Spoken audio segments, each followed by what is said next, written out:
voy a conseguir ahora el apóstol San Pablo, 1 Timoteo capítulo 1, y lo voy a conseguir reflexionando en una de sus cartas, porque él estaba escribiendo, pero él estaba realmente escribiendo parte también de las reflexiones de su vida. Es importante, muy importante la reflexión. En el versículo número 12, él dice de la siguiente manera.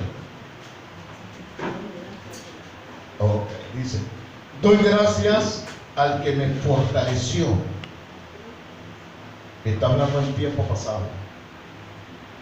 A Cristo Jesús nuestro Señor, porque me tuvo por fiel, tiempo pasado, poniéndome en el ministerio. Aleluya, gracias. Habiendo yo sido antes blasfemo, perseguidor e injuriador, mas fui, tiempo pasado, recibido misericordia, porque lo hice, tiempo pasado, por ignorancia en incredulidad. Pero la gracia de nuestro Señor fue más abundante con la fe y el amor que es en Cristo Jesús.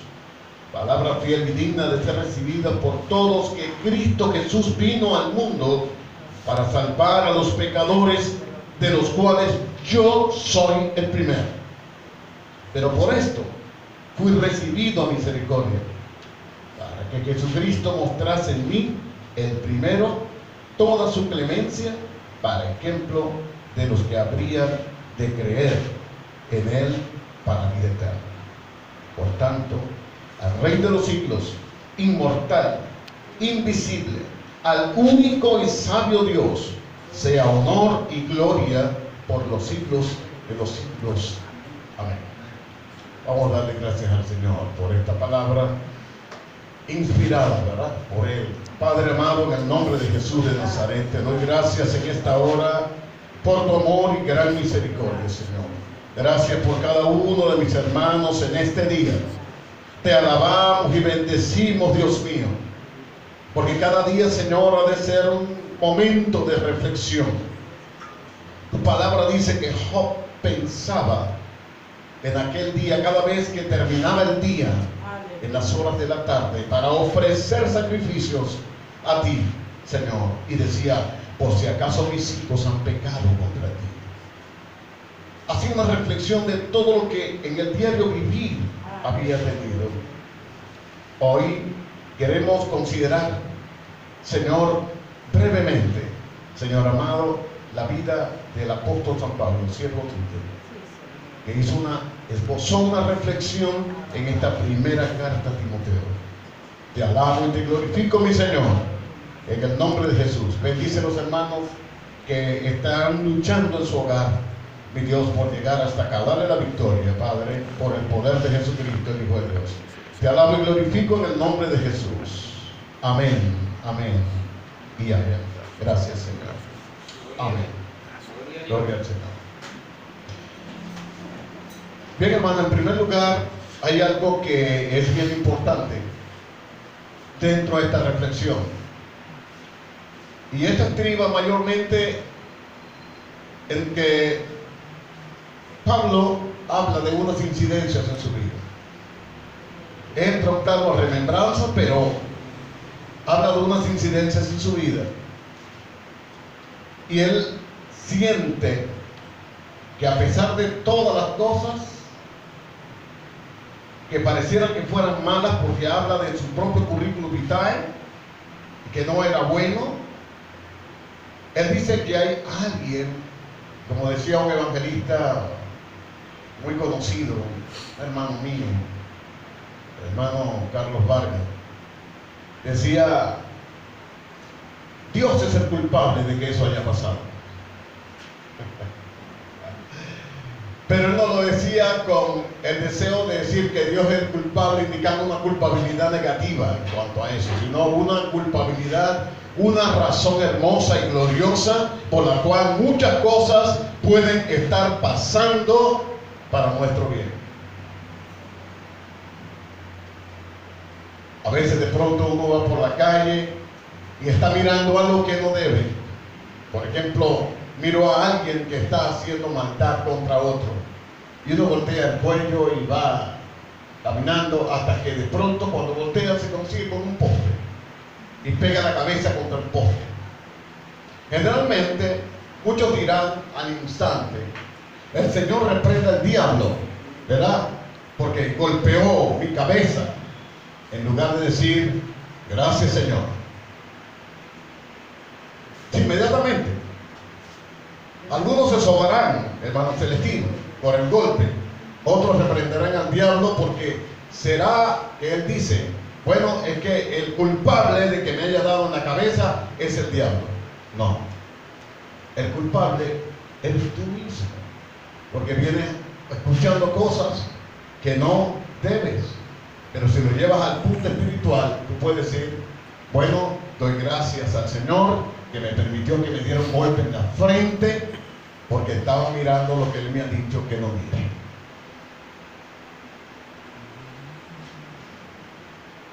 Es algo así, y es lo que le está diciendo: doy gracias al Señor que me fortaleció. Él era un soldado romano que tenía una gran preparación, tanto dentro de lo físico, pero más adelante añadimos y nos damos cuenta que también había sido un lector de la palabra del Señor y se había educado a los pies del doctor Gamaliel. Quiere decir que tenía una preparación bastante buena en lo secular y en lo espiritual. Pero es la primera y única vez cuando Pablo dice que el Señor le fortaleció en relación a esta parte ministerial, porque él no dice que la doctrina que había tenido Antiguo Testamentaria lo había fortalecido, sino que le daba gracias al Señor, que era el progenitor de esa línea de fuerza que él tenía. Doy gracias al que me fortaleció, a Cristo Jesús nuestro Señor. Ahora digo, ¿en qué momento se sintió Pablo débil para decir que el Señor le fortaleció? ¿En qué instante se sintió él débil? Porque él señala esto con mucha fuerza: doy gracias a Dios, el que me fortaleció.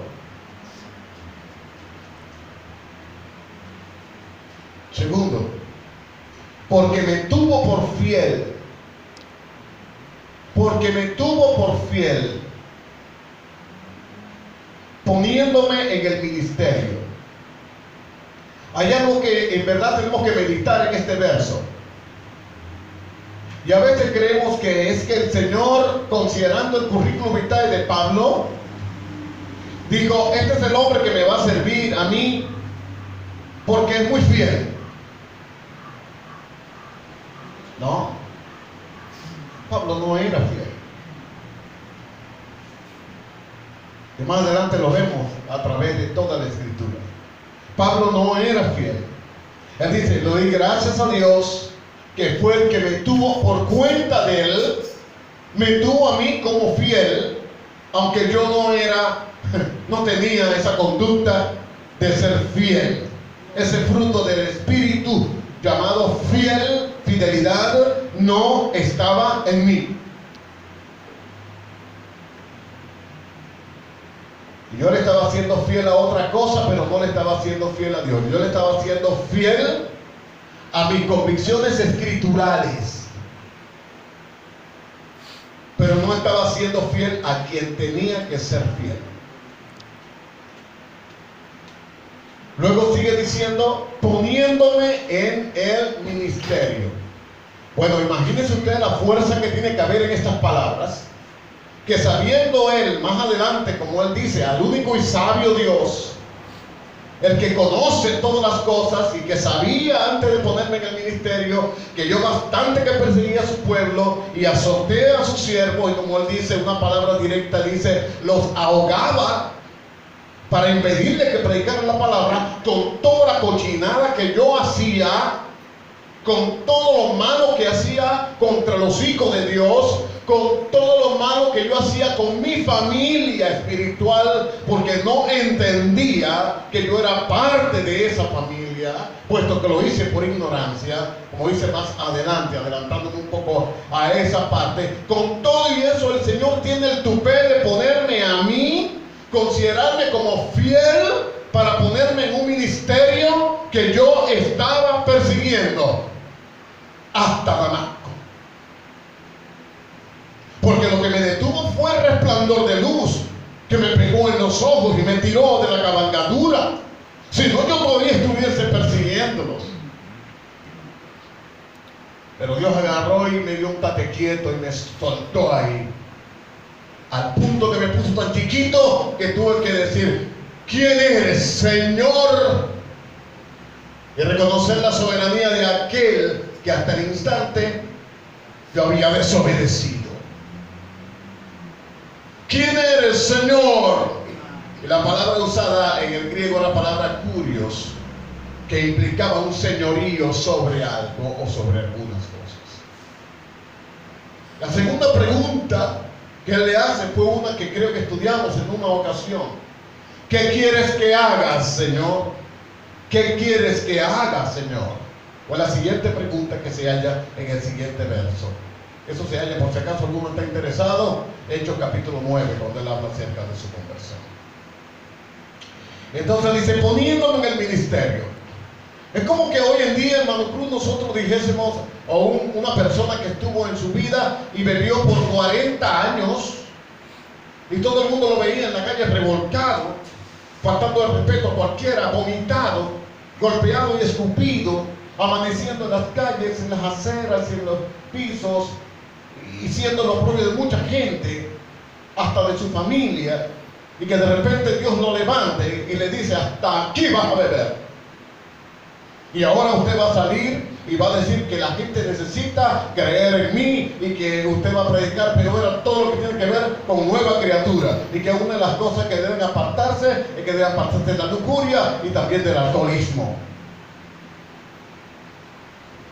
Y tener que decir: Dios mío, ¿cómo hago para predicar aquí en contra del aguardiente si por 40 años yo he estado en esa empresa? Me hace recordar mucho a mi padre. Un día a las 5 de la tarde íbamos cerca de la Plaza Bermúdez y había como 5 hombres sentados bebiendo. Y todos aquellos hombres tenían como mínimo 60, 50 o 60 años de edad. Yo era todavía un chavalón cuando iba con papá esa tarde. Y cuando lo vieron, le dijeron: Ramón. Realmente le dieron otro nombre también.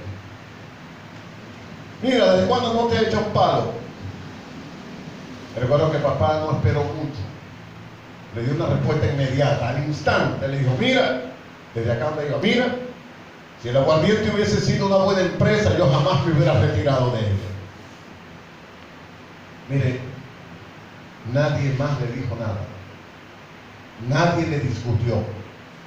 Era una palabra tan segura en su vida y en su corazón que neutralizó la boca del diablo en aquel momento. Aleluya. Él no habló en lenguas en aquel instante, pero la autoridad del Espíritu en la vida de él, porque ya la vida de él estaba en las manos de Dios.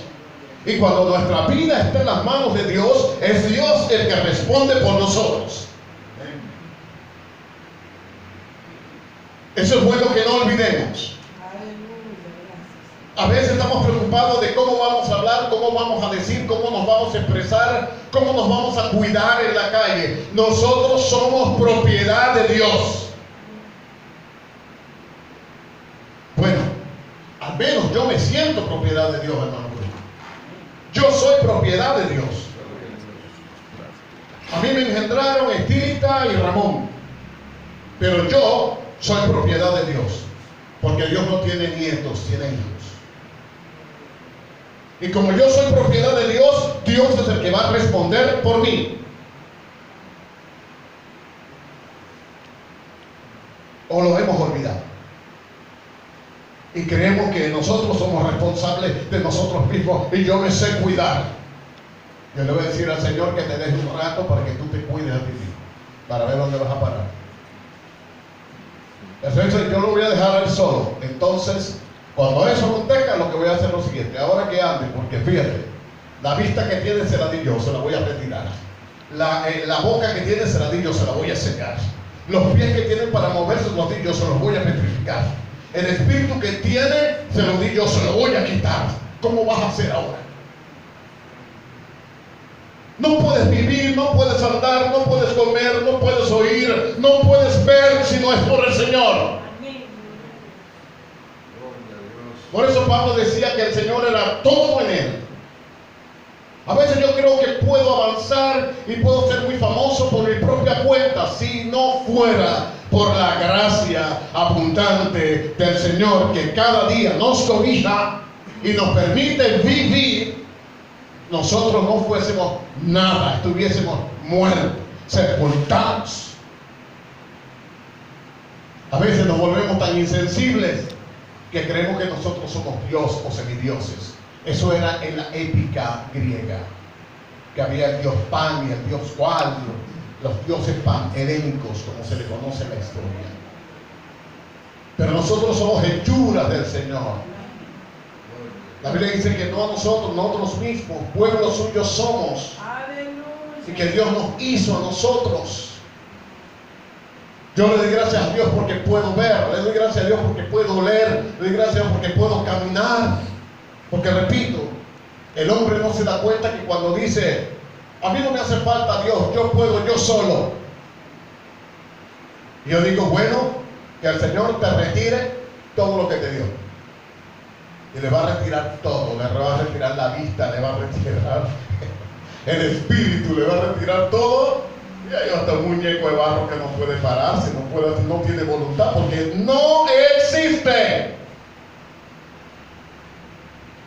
En Dios es que nosotros existimos, nos movemos y somos, dice la palabra.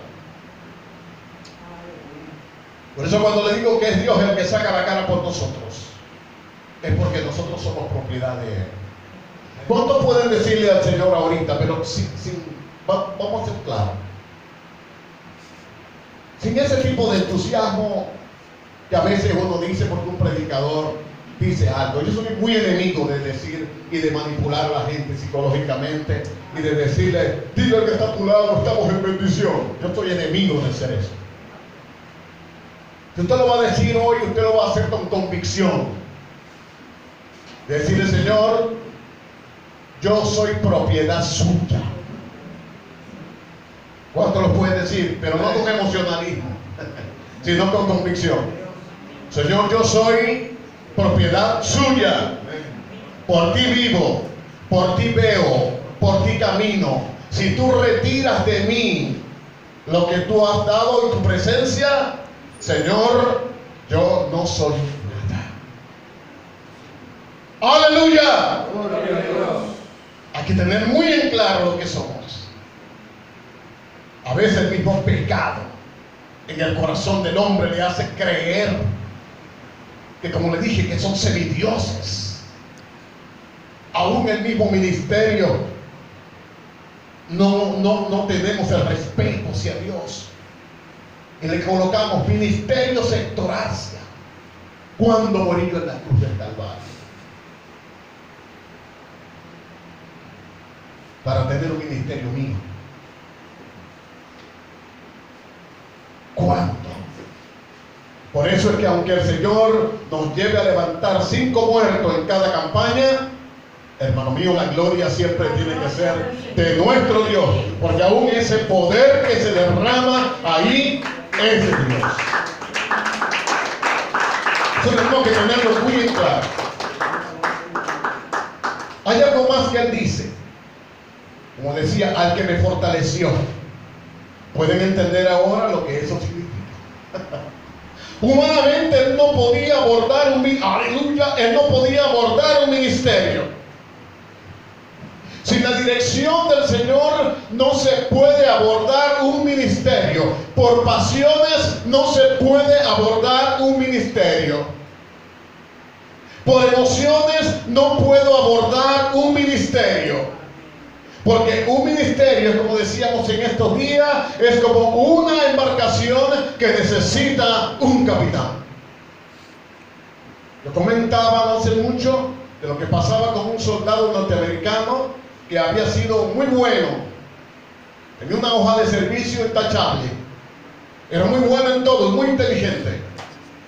Y un día uno de sus superiores llegó y le dijo: mueve este barco de aquí y colócalo, atrácalo en el siguiente puerto de la misma marina.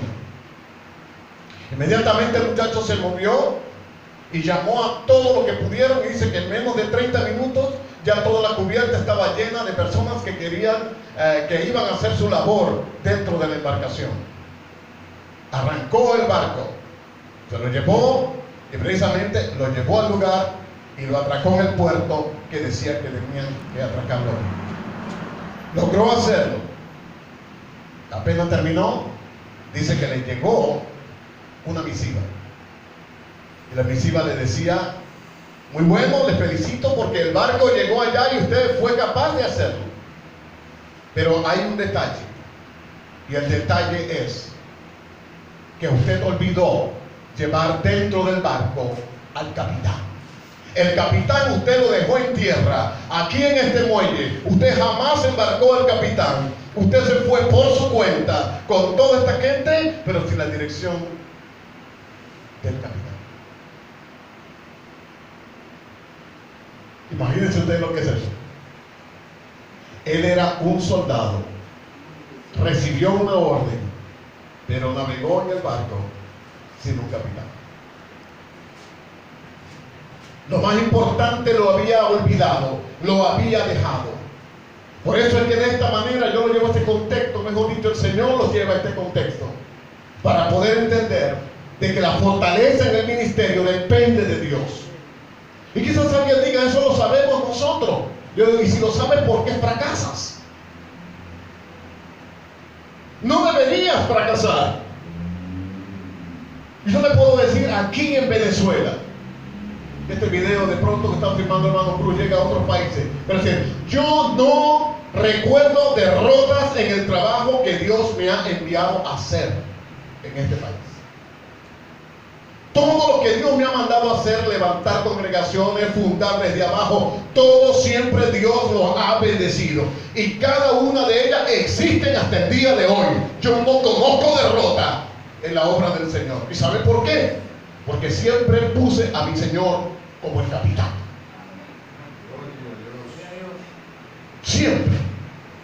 Nunca saqué un ministerio por mi cuenta, porque me nació, porque de las vísceras algo me salió de me voy a ser pastor de una iglesia o voy a construir algo acá. Sino que siempre fue por dirección divina. Y repito, hasta el día de hoy existen las congregaciones y aún personas que aceptaron a Cristo y se fundaron esas congregaciones que están hasta el día de hoy. Porque fue un barco donde no lo llevó un marinero, lo llevó el capitán. Sin mí nada podéis hacer, dijo Jesús. Los grandes hombres de Dios, como el caso de Moisés, siempre reclamaron la presencia divina para poder avanzar. Dijo: si tu presencia no va conmigo, yo no iré. Pero es que yo te voy a enviar mi ángel. No, Señor, es tu presencia lo que yo necesito. Si no, no me voy a mover. Hasta que le fue otorgada su presencia, entonces yo iré contigo. La nube de noche y de día, y ahí estará mi presencia. Y así fue como Moisés avanzó. Barak, Débora. Este hombre no quería avanzar. Barak, que significa relámpago, no quería avanzar. La victoria ya se había profetizado. Débora le había dicho: tú vas a vencer, anda que tú vas a vencer. Y él dijo: si tú no vas conmigo, no. Porque sabía que en Débora estaba la presencia de Dios. Luego toda esta parte, o el Espíritu de Dios hace todo este esposo para que se pueda entender, porque él dice: le doy gracias a Dios que fue el que me fortaleció. Y dos, el programa de Nueva Criatura se gestó en Pablo de tal manera que él dice que me tuvo por digno y me tuvo por fiel. Y repito, no estaba mirando el currículum vitae el Señor de Pablo para ponerlo por fiel, porque Pablo no había sido fiel a Dios en un instante. Había sido fiel a las escrituras que había tenido a los pies de Gamaliel, pero nunca había sido fiel a Dios, porque de otra forma él nunca hubiera perseguido al pueblo de Dios. Y luego dice, poniéndome en el ministerio. Este hombre que ahogaba a tanta gente, que los mataba, que los perseguía, y ahora lo voy a poner aquí. Por eso decía que era similar a como el hombre ebrio que pasó 40 años en su mundo bebiendo aguardiente, y que ahora Dios lo levante con un ministerio y diga, vaya a la calle y predique y diga que no tomen más alcohol. Vi un hombre que tenía una pierna quitada. Lo vi en la Plaza Miranda, era un evangelista de otra parte. Ese día yo pasé y lo vi, estaba ahí. ¿Y sabe lo que él decía? Que con esa pierna mocha Dios lo llamó a un ministerio. Le dijo, ministerio de sanidad divina. Vaya y predique que yo puedo sanar. Y él dice que le dijo al Señor, Señor, ¿y cómo voy a predicar yo de sanidad si yo mismo tengo una pierna que me falta? Y el Señor le dijo, usted lo que tiene que hacer es ir y obedecer. Ahora, no se ha dicho hasta el día de hoy que el Señor le devolvió la pierna. Entonces nos conseguimos con un hombre mocho de una pierna predicando sanidad divina, y a Pablo, un perseguidor de la palabra, siendo ahora un predicador de la palabra. Es que son las cosas que el hombre no entiende y cree que Dios está loco, porque es que el pensamiento divino es diferente. Yo puedo estar allí pensando algo mentalmente, pero de pronto, si consultamos al Espíritu Santo, el Espíritu Santo estará de otra manera. De repente, humanamente, yo puedo decir, está bien hasta aquí, debería dejar el mensaje hasta aquí, ya me he tomado los 10 o 20 minutos que debía haber predicado, pero detrás de todo esto está el Espíritu de Dios impulsando y diciendo, no te detengas. Por eso dijo el Señor, mis caminos no son vuestros caminos, mis pensamientos no son vuestros pensamientos. No es lo que tú quieras ser o hacer, es lo que yo te diseñé para ti. Y ahí es donde traemos a colación el Salmo 143, verso 10, que no lo tenemos como cita para hoy, porque ya eso también lo predicamos hace varios días atrás. Enséñame, oh Jehová, a hacer tu voluntad, porque yo soy tu siervo. ¿Cuán importante es eso? Nada de lo que Pablo traía del mundo, nada de la preparación que había en el mundo, que él había estudiado a los pies de Gamaliel y era un políglota. Él hablaba hasta el licaónico, dice la palabra que hablaba varios idiomas, era un políglota. Pero nada de esas cosas fue lo que importó para que Dios lo tomase a él y ponerlo por fiel en el ministerio. Sencillamente lo que valía para Dios era el cambio que él mismo iba a operar en Pablo antes de enviarlo. Porque con la cochinada que uno trae del mundo no puede andar. Imagínense que un borracho vaya a predicar a Cristo sin tener una renovación. Bueno, aquí predico un mensaje muy potente, quizás o con la fuerza que le da 2 botellas de aguardiente antes de ir a predicar, y predica con aquel fuego, y la gente dice, ¡ay, qué poder tiene! Y no sabe que tiene echado 20, 40 copas, 40 palos de ron que tiene encima. Pero otra cosa es el fuego del Espíritu, cuando Dios toca y toma al borracho y lo transforma y le dice, ahora tú vas a decir y vas a hablar en el lenguaje que yo te diga que hable. No vas a hablar con el lenguaje aquel humano. Por eso siempre he sido un crítico fuerte de todo aquel que fue borracho, que fue marihuanero, lo que fue, y va a predicar. La primera cosa que dice es, porque yo en aquellos días yo era marihuanero y me bebía como 40 cajas de ron, y yo dificulto aquí si hay algún hombre que bebiera más que yo. A ti te mandó Dios a hablar de tu vida pasada, de esas cochinadas. Bájalo del púlpito. Dios te trae y te cambia, para que hable de cosas nuevas y de cambios transformadores que Él hizo en ti. Por eso cuando él dice que él fue transformado, que él fue fortalecido, que fue tuvo por digno, poniéndolo en el ministerio, no está hablando de un currículum vitae de él humano. Está hablando de lo que Dios primero hizo en él para poder enviar. No se dice que en Isaías, o en el libro de Isaías, no se dice que Isaías consumió aguardiente algún día. Pero sí se dice que cuando iba al ministerio en visión, capítulo 6 del libro de Isaías, se dice que el Señor primero limpió su boca, incluso añadió y dijo: y he quitado tu culpa y limpio tu pecado, ahora sí vas a predicar la palabra. Porque no es humano lo que vas a llevar, no es enseñanza de hombre lo que vas a llevar, tiene que ser de lo que yo quiero decir. Aún el Espíritu de Dios se sujeta a lo que Dios está diciendo.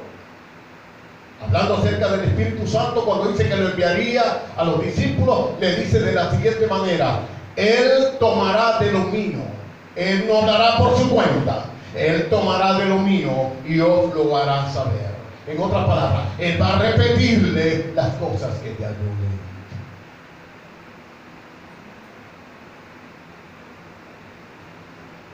¿Se puede entender eso? Hay que hacer un recorrido por todo eso para entender lo que es estar fortalecidos. Y cuando Pablo dice: ay, creo que Pablo estaba débil, de repente alguien dice: no, es que la palabra griega dice esto, que estaba débil. No, eso no es así. Hay palabras de Dios que se disciernen espiritualmente. 1 Corintios capítulo 2 verso 9, ¿qué es lo que dice acerca del hombre? Pero el hombre natural no percibe.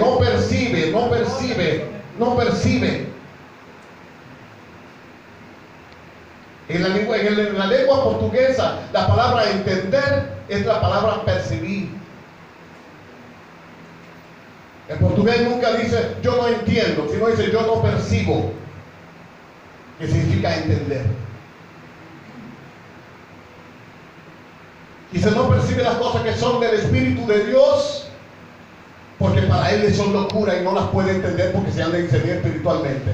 El gran problema del pueblo de Dios hoy, no en su magnitud, sino en muchos de sus líderes, está en esto: creen que pueden interpretar el conocimiento y la acción y el Espíritu de Dios a través sencillamente de vocablos griegos y hebreos y acadios.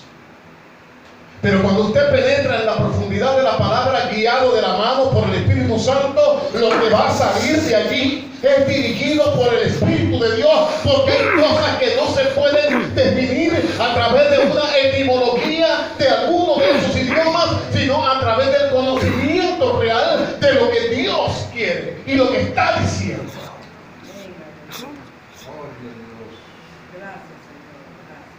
Entonces no es que yo diga que es malo un estudio biológico, no.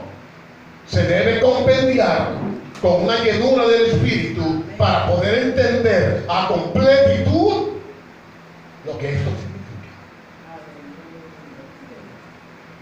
Hoy en día se dice que por lo menos el hablar en lengua después del Pentecostés, esto es una falta. Yo digo, bueno, el primero va a ser Pablo, porque Pablo no estaba en el Pentecostés, ¿o sí?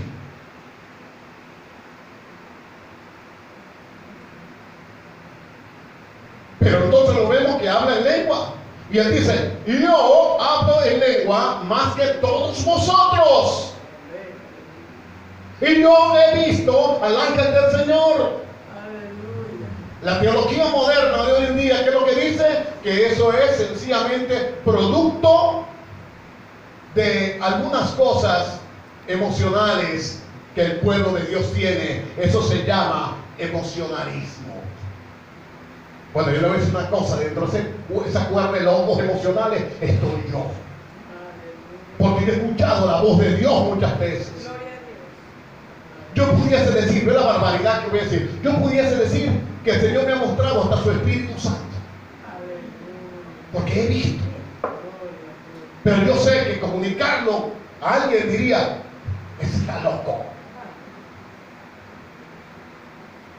Pero he tenido muchas experiencias con Dios. Porque eso depende de la búsqueda que uno tenga con Él, de la profundidad que se va desarrollando en Él. Gloria a Dios, Y eso Eso acontece cuando la cáscara humana va desapareciendo para que lo que el Señor quiere hacer en nosotros sea el verdadero modelo de lo que Él dice. Ahora sigue diciendo la Escritura, habiendo yo sido antes blasfemo, y aquí voy a finalizar, no quiero extenderme tanto. Habiendo yo sido antes blasfemo, ¿sabe lo que es blasfemo? Un injuriador violento. Eso es lo que significa un blasfemo. Que cuando salía y veía a los hermanos predicando la palabra, hermano Dios, ¿sabe lo que hacía? Decía, ahí están estos, mira, y que predicando a Cristo, son los que son unos malditos, son los que son estos, es lo que son profanadores, son los que son mentirosos, no sé qué, y el predicador predicando y él haciéndole burla y buscando la manera de intimidarlo. Se le acercaba allá en su caballería con su gente para tratar de hacerlos correr. Eso es lo que se llama un injuriador, un blasfemo, un injuriador violento.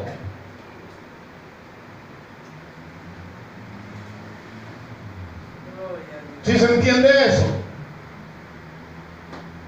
Mi padre me decía que cuando él aún no conocía a Cristo, por la parte de lo que es la Plaza Bermúdez, siempre hacían culto en una casa. Y él, aunque borracho, él se paraba en la puerta para oír. Y si alguno quería lanzar piedras, se ponía contra los que le lanzaban piedra, porque defendía al Señor sin todavía ser su siervo. Sin embargo, hemos escuchado otros que lanzaron cohetones, disparos para hacer fugar de ahí a los cristianos que estaban predicando, y hoy en día, o hace varios años, están predicando a Jesucristo como Salvador. Y han venido luchas, problemas, decesos de sus familiares, y aún están firmes allí. ¿Por qué? Él puede decir como Pablo: le doy gracias a Dios que me fortaleció, que me tuvo por digno, que me limpió, que me libró, que me sacó de ser un blasfemo para ser un adorador. Esas son cosas de reflexión. Sigue diciendo acá en la Escritura: siendo un perseguidor e injuriador, mas fui recibido a misericordia. ¿Entendemos ahora nosotros la palabra? Cuando el Señor le dijo a él: dura cosa de dar patadas contra el aguijón que te dijo. Dura cosa, tú lo que mereces es. Tú lo que mereces es. Pero sin embargo dice: mas fui recibido a misericordia. La cláusula de la misericordia permitió que todas las fallas que tenía Pablo quedasen de un lado, suavizadas allí, borradas sus faltas delante del Señor, como dice la palabra. Pero fui llamado a misericordia porque lo hice por ignorancia, pero no una ignorancia, como dice uno, ignorancia porque él no sabía. No, hermano, no. Él había estudiado la palabra a los pies de Gamaliel. Él no está hablando de una ignorancia humana, está hablando de una ignorancia espiritual, alejado de esa sensibilidad que solamente puede dar Dios. Aleluya. A eso es que se llama eso. No, ignorancia, no lo hizo por ignorancia, porque él no sabía. ¿Cómo que no sabía? Claro que sabía.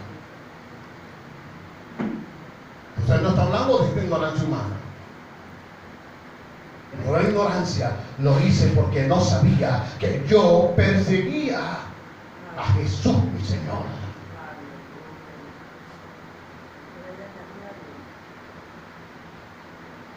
¿Cuántas veces puede ser que alguien esté persiguiendo a Jesús?